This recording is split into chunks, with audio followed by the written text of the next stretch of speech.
Salam mahasiswa. Assalamualaikum warahmatullahi wabarakatuh. Salam sejahtera, shalom, Om Swastiastu, Namo Buddhaya, salam kebajikan.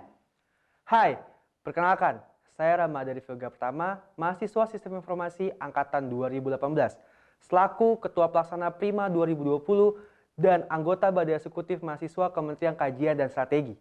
Hai, perkenalkan nama saya Dini Nuroktiara, mahasiswi Manajemen Angkatan 2018 selaku Wakil Ketua Pelaksana Prima 2020. Prima UPJ 2020 merupakan program orientasi mahasiswa Universitas Pembangunan Jaya pada tahun 2020 yang mengusung tema Dare to Collaborate, Dare to Innovate dengan tagline Empowering Youth Beyond the Limit. Tagline ini memiliki makna, yaitu diharapkan para generasi muda mampu mengeksplor hal-hal baru di luar batas yang mencakup knowledge, skill, and disposition. Tujuan diadakannya Prima adalah untuk mengenal lebih dalam mengenai dunia kampus, khususnya lingkungan UPJ. Dan perlu kalian ketahui, Prima merupakan salah satu syarat utama kelulusan dari Universitas Pembangunan Jaya. Kami, selaku Panitia Prima 2020, menggarisbawahi dan menjamin bahwa orientasi mahasiswa Universitas Pembangunan Jaya tidak ada yang namanya perpeloncoan, bullying, dan rasisme. Jadi, ayo sama-sama kita ikuti dan kita sukseskan Prima 2020. Hidup mahasiswa, hidup rakyat Indonesia.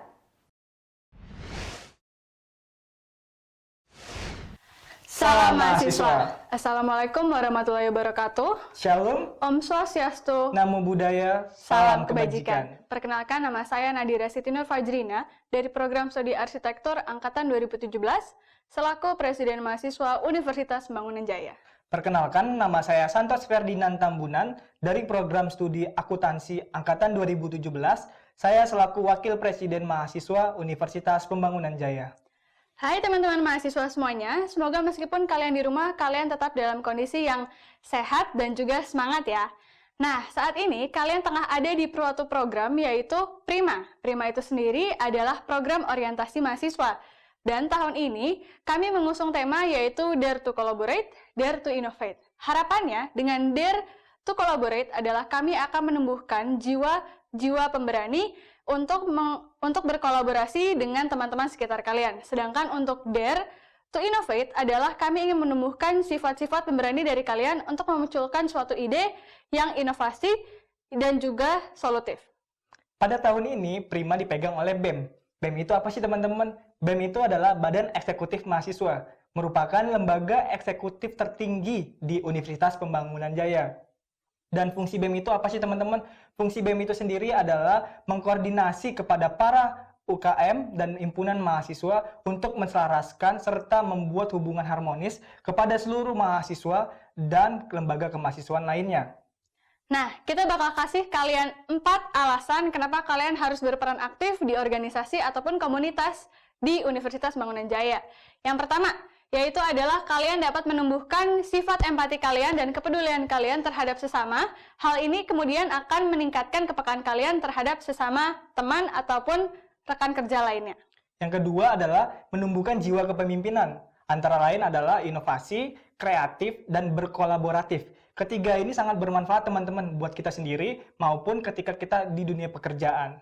Dan yang ketiga adalah dengan kalian bergabung dengan organisasi, kalian dapat melatih kerangka berpikir kalian dan keputusan kalian untuk membuat suatu keputusan, yaitu kalian juga harus menimbang suatu resiko yang akan kalian ambil. Yang keempat adalah untuk menambah wawasan dan relasi. Wawasan itu sendiri adalah ketika kita makin banyak pengalaman, maka wawasan kita tentang pengalaman itu sendiri akan semakin banyak teman-teman. Sehingga pada suatu saat proses pengambilan keputusan akan lebih mudah buat kita. Kemudian relasi. Relasi ini adalah bisa kita terhadap teman kita sendiri, partner kerja kita sendiri, maupun para bapak ibu dosen sendiri. Baik, selanjutnya, pada saat pandemik seperti ini, kita harus tetap semangat untuk menjalankan aktivitas kita maupun proses perkuliahan kita. Meskipun proses perkuliahan kita secara online, kita dapat berkreatif dan inovatif. Berkreatif dan inovatif ini apa sih teman-teman? Berkreatif dan inovatif ini adalah untuk menggunakan teknologi sebagai media pembelajaran ketika proses perkuliahan secara online. Kemudian berkolaboratif. Berkolaboratif ini kita bisa bekerja sama kepada teman-teman kita. Contohnya berkelompok maupun konseling kepada Bapak Ibu dosen sendiri. Jadi nggak ada alasan lagi teman-teman buat malas untuk kuliah online. Nah, teman-teman, semoga teman-teman dapat menikmati proses prima dan semoga kalian terinspirasi untuk berkembang menjadi jiwa-jiwa pemberani yang berani untuk berkolaborasi dan juga menciptakan solusi yang inovatif. Sekian dari kami. Dadah. Berbicara mengenai organisasi, masih teringat dalam ingatan saya sebuah pesan yang disampaikan oleh Pramudia Antatatur. Beliau berkata, didiklah rakyat dengan organisasi, didiklah penguasa dengan perlawanan. Organisasi dan mahasiswa merupakan dua komponen yang tidak dapat dipisahkan. Organisasi mahasiswa merupakan sebuah ruang di mana nanti mahasiswa sudah siap untuk terjun langsung dalam bermasyarakat. Bahwasanya mahasiswa seharusnya menggunakan hati serta menyalurkan pemikirannya dalam menanggapi segala permasalahan yang ada sampai saat ini.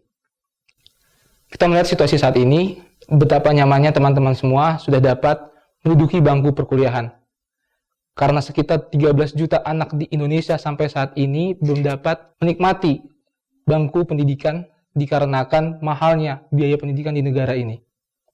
Maka dari itu, teman-teman semua manfaatkan ruang pendidikan yang ada saat ini dengan baik, kembangkan segala potensi dan intelektualitas yang kalian punya semaksimal mungkin, dan sekali lagi saya ucapkan selamat datang, selamat menjadi keluarga besar Universitas Pembangunan Jaya, tetap semangat dan terus berjuang. Hidup mahasiswa, hidup rakyat Indonesia. Selamat datang di Rumah Belajar UPJ. Universitas Pembangunan Jaya menyambut rekan-rekan mahasiswa baru angkatan 2020 melalui Pekan Orientasi Mahasiswa yang dikenal dengan nama Prima UPJ 2020. Suatu ajang di mana rekan-rekan akan mengetahui bagaimana proses belajar di kampus yang tentunya berbeda dengan di sekolah. Dan Universitas Pembangunan Jaya sungguh-sungguh ingin menjadi rumah bagi kalian, yang artinya kita semua akan terus belajar menggunakan fasilitas yang ada di Universitas Pembangunan Jaya untuk membangun kualitas, membangun potensi yang ada di dalam diri kita masing-masing. Dan untuk itu Universitas Pembangunan Jaya memperlengkapi kalian dengan berbagai fasilitas dan sarana. Sebagai contoh, kami mempersiapkan kalian dengan kegiatan-kegiatan seperti adanya lembaga kemahasiswaan, badan perwakilan mahasiswa, badan eksekutif mahasiswa, kemudian ada himpunan mahasiswa di program studi, ada UKM-UKM, dan ada berbagai kegiatan-kegiatan pengutusan untuk kalian dapat mengikuti berbagai lomba. Dan kemudian untuk melengkapi dan mempersiapkan kalian menjadi manusia jaya yang sungguh-sungguh unggul, maka Universitas Pembangunan Jaya juga mempersiapkan seperti misalnya untuk mengembangkan mindset entrepreneur di dalam diri kita semua, maka kita mempunyai Jaya Launchpad. Kemudian di dalam pengembangan kapasitas karakter kita, di dalam pengembangan talenta kita, kita mempunyai Jaya Soft Skill Development Program. Program-program yang membantu rekan-rekan untuk menghayati nilai-nilai Jaya, untuk mengembangkan bakat dan minat kalian. Dan juga kita mempunyai Jaya Center for Advanced Learning, di mana center ini dilengkapi dengan LSP yang ada untuk mempersiapkan rekan-rekan mendapatkan sertifikasi profesi. Satu nilai tambah yang menyebabkan kita tidak hanya mempunyai gelar sebagai seorang sarjana pada akhir perkuliahan kita, tapi kita juga memiliki sertifikasi internasional. Dan dengan kekuatan itu diharapkan rekan-rekan mahasiswa akan menjadi manusia-manusia jaya yang sungguh-sungguh unggul, yang mampu berdaya saing dan mampu untuk memberikan dampak yang signifikan di masyarakat. Nah, karena Universitas Pembangunan Jaya ini merupakan bagian yang tidak terpisahkan dari PT Pembangunan Jaya dan seluruh anak perusahaannya, maka kita mempunyai laboratorium hidup di mana rekan-rekan dapat melakukan kegiatan magang yang kami sebut dengan sebutan kerja profesi di anak-anak perusahaan dari PT Pembangunan Jaya. Dan kami mempunyai konsep yang unik yang mungkin tidak dimiliki oleh banyak perguruan tinggi lain, yaitu konsep pentahelix. Pentahelix adalah gabungan antara akademisi, bisnis atau industri, pemerintah, kemudian komunitas, dan media. Maka disebut sebagai pentahelix. Dan apa keunikan itu? Di Universitas Pembangunan Jaya, akademisinya diwakili oleh Universitas Pembangunan Jaya, kemudian bisnisnya adalah diwakili oleh Jaya Group dengan partner-partnernya yang bersifat nasional dan multinasional. Pemerintahnya adalah DKI Jaya, karena antara PT Pembangunan Jaya dan DKI Jaya mempunyai kerjasama yang sangat erat, dan komunitasnya itu adalah komunitas Bintaro dengan beragam komunitas di dalamnya, di mana kota ini dibangun oleh PT Pembangunan Jaya. Dan yang terakhir adalah peran daripada media. Jaya Group juga mempunyai media yang kemudian memperkuat kegiatan-kegiatan di mana pentahelix ini akan mengekspos, akan mendorong rekan-rekan sekalian, rekan-rekan mahasiswa untuk memanfaatkan fasilitas yang ada dan mengembangkan diri kalian untuk menjadi insan-insan kamil, untuk menjadi manusia-manusia jaya yang terus tumbuh, berkarya, dan bermakna. Nah, akhir kata, kembali saya mengucapkan selamat mengikuti orientasi mahasiswa baru. Langkah awal kalian untuk memasuki dunia perguruan tinggi yang pada akhirnya akan ditutup dengan rangkaian wisuda. Mari kita memulainya dengan sebaik mungkin, sehingga dengan cara ini adik-adik sekalian akan benar-benar mempersiapkan masa depan yang sungguh cemerlang demi masa depan kalian, masa depan keluarga kalian, dan masa depan masyarakat Indonesia di mana kalian berperan. Sekali lagi, selamat mengikuti Prima 2020.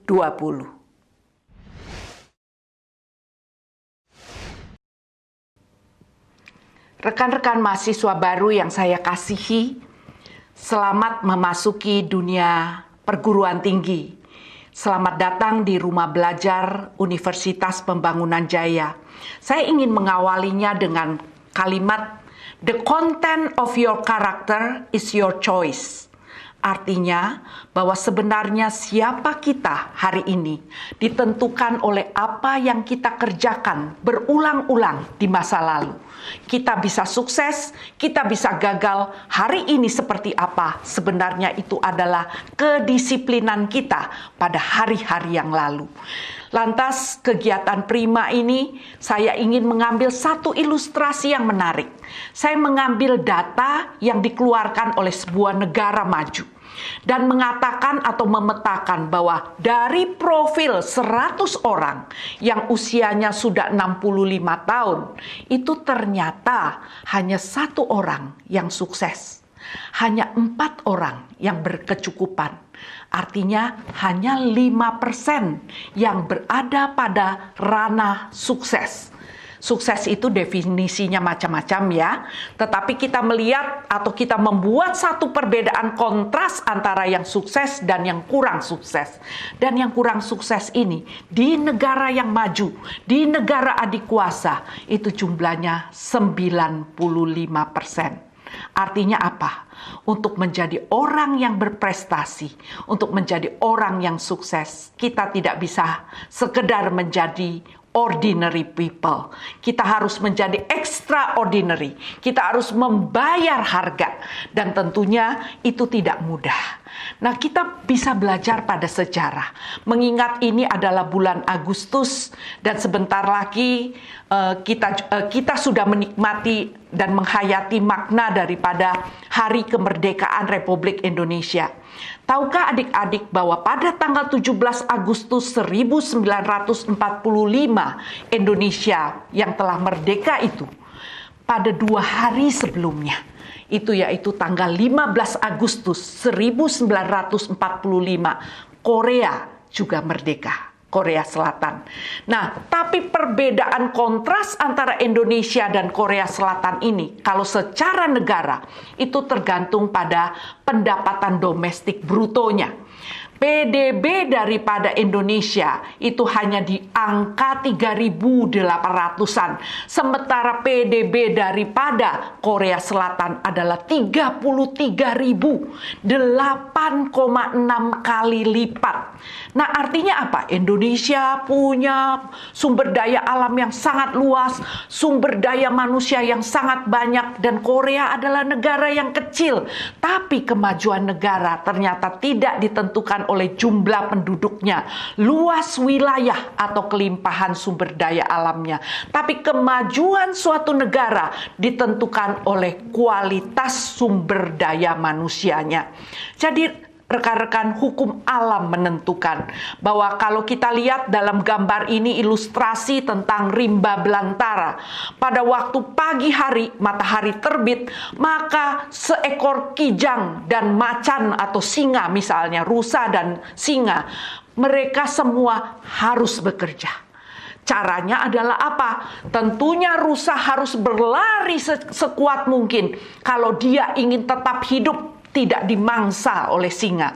Dan singa harus juga berlari sekuat mungkin untuk mendapatkan rusa untuk memangsanya. Tidak peduli dalam kondisi apapun. Analogi ini ingin mengatakan bahwa jika matahari sudah terbit, kita semua harus berlari. Berlari dalam pengertian apa? Berlari dalam pengertian bertekun, belajar, bekerja, karena kita tahu kita mempunyai panggilan luhur sebagai masterpiece Tuhan.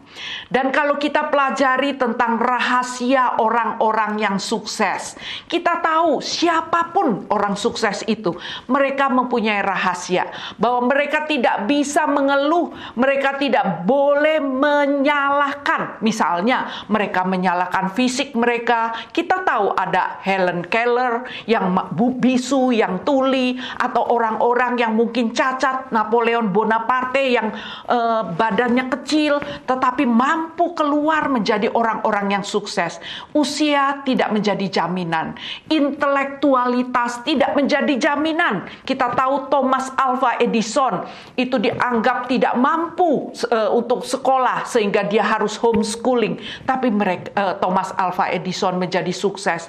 Keturunan, ada yang mengatakan karena saya berkulit hitam atau karena saya bermata sipit atau yang lain, dan kemudian menyalahkan keturunan. Tapi kita melihat ada presiden Amerika, negara kulit putih tapi berasal dari orang kulit hitam. Dan kemudian kita melihat bahwa kita tidak bisa mengatasnamakan ini sudah nasib saya. Ada banyak orang-orang yang menerobos nasib. Jadi kegagalan hanya milik orang yang mencari-cari alasan, yang bermasalah dengan sikap mereka dan dengan kebiasaan mereka. Nah, rekan-rekan, kita berada dalam masa yang paling sulit, terutama generasi sekarang berada dalam era revolusi industri, era milenial, era digital. Ada pandemi COVID, ada tantangan-tantangan yang harus kalian ubah, yang harus kalian adaptasikan, dan ini membutuhkan fokus, kecepatan, dan fleksibilitas.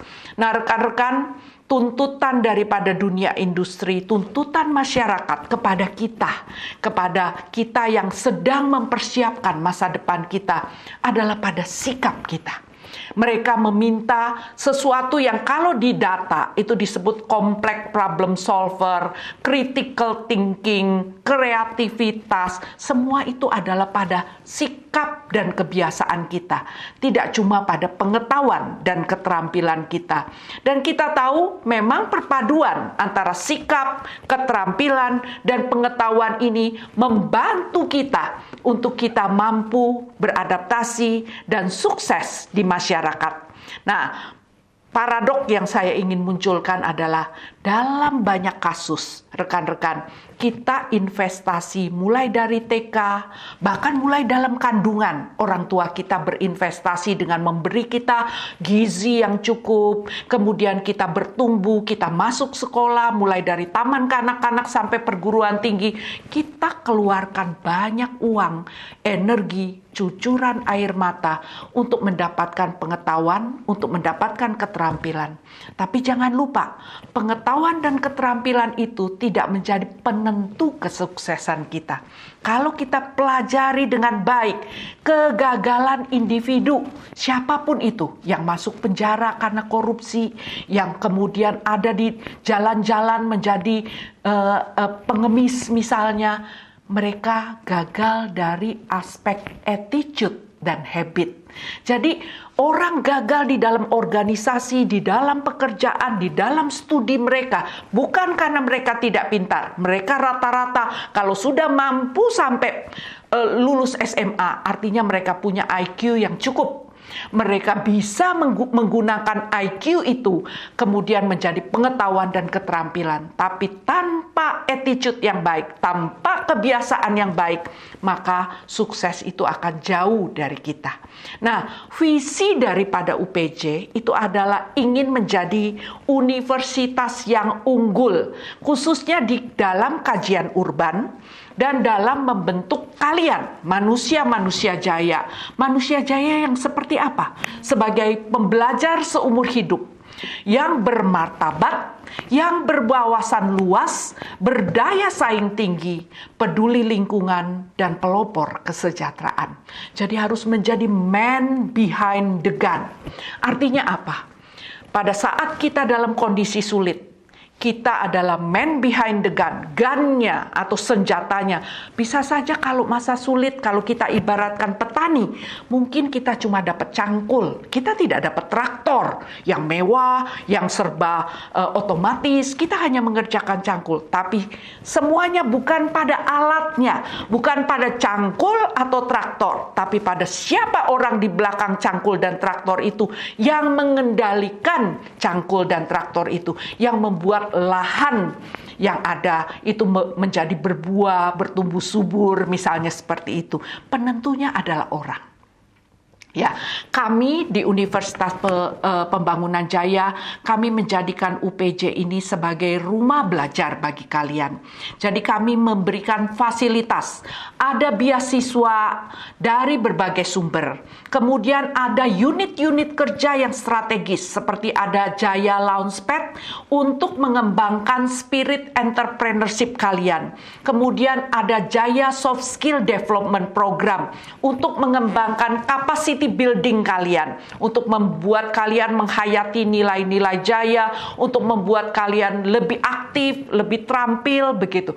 Ada Jaya Center for Advanced Learning yang mempersiapkan kalian untuk mendapatkan sertifikasi profesi, sehingga sarjana yang lulus dari UPJ tidak cuma mempunyai selembar ijazah, tapi mempunyai kompetensi, dan kompetensi itu teruji melalui adanya sertifikasi.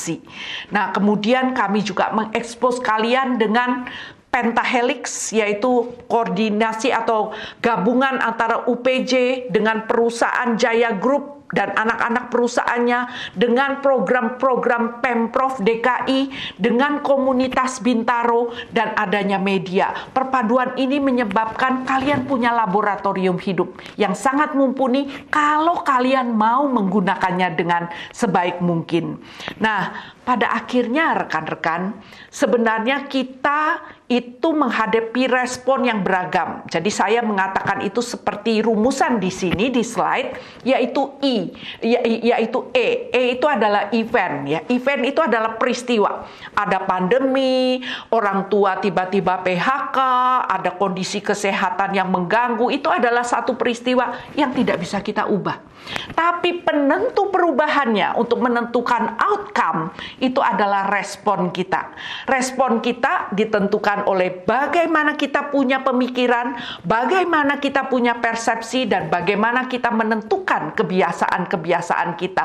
Jika kita ubah itu dengan sangat baik, maka sebenarnya kita melihat ada orang ketika ada masalah, kemudian responnya negatif. Ada orang ada masalah tapi tetap teguh punya respon yang positif. Tergantung, itu adalah pilihan kita. Kita yang mampu mengubah respon itu. Dan perubahan respon itu menentukan apakah kita akan sukses ataukah kita tidak sukses. Saya ingin menggarisbawahi bahwa sebenarnya tidak pernah ada kesuksesan yang instan. Ya, semuanya sukses itu bukan satu gebrakan heroik. Hari ini kalian termotivasi, kemudian hari ini kalian punya semangat, tapi setelah 1 minggu semangat itu kendor. Tidak, motivasi internal menentukan bagaimana seseorang itu sukses. Belajarlah kepada mereka-mereka yang sukses. Baca biografinya, tonton biografinya, pelajari apa yang menjadi DNA kesuksesan mereka. Dan kata kuncinya sederhana, tidak perlu dibeli. Semua ada di dalam diri kita, yaitu ketekunan, yaitu passion. Kalau kita mengembangkan passion, kalau kita mengembangkan ketekunan, caranya adalah apa? Kerjakan hal-hal kecil yang kadang-kadang hal-hal kecil itu, asal hal kecil itu positif, maka hal kecil itu mungkin membosankan. Misalnya sebagai contoh, kalian mengikuti satu mata kuliah, ternyata ada kuis kecil, ada tugas, ada UTS, ada UAS misalnya. Itu hal-hal yang sangat membosankan. Tapi kalau kalian semuanya dipenuhi dengan sebaik mungkin, kalian kerjakan hal-hal kecil itu yang mungkin membosankan, yang tidak seksi, yang melelahkan, tapi kalian kerjakan dengan benar, maka kalian pasti akan sukses. Itu contoh yang sangat sederhana. Pada akhirnya kita dan kesuksesan kita akan dinilai oleh orang lain. Dan itu semua ditentukan oleh kualitas. Dan tidak ada kualitas yang sifatnya instan. Kualitas itu harus digerakkan oleh motivasi internal, oleh keinginan-keinginan kita untuk terus tumbuh, berkarya, dan bermakna. Saya tutup dengan satu puisi yang menarik. Judulnya The Song of Tai Chi. Ketika dilahirkan, manusia lembut dan lemah. Saat meninggal, menjadi kaku dan keras. Ribuan makhluk, tanaman, dan pepohonan adalah lembut dan lentur ketika tumbuh. Saat mati, menjadi getas dan kering. Sesungguhnya, yang kaku dan keras adalah sahabat kematian. Yang lembut dan lentur adalah sahabat kehidupan.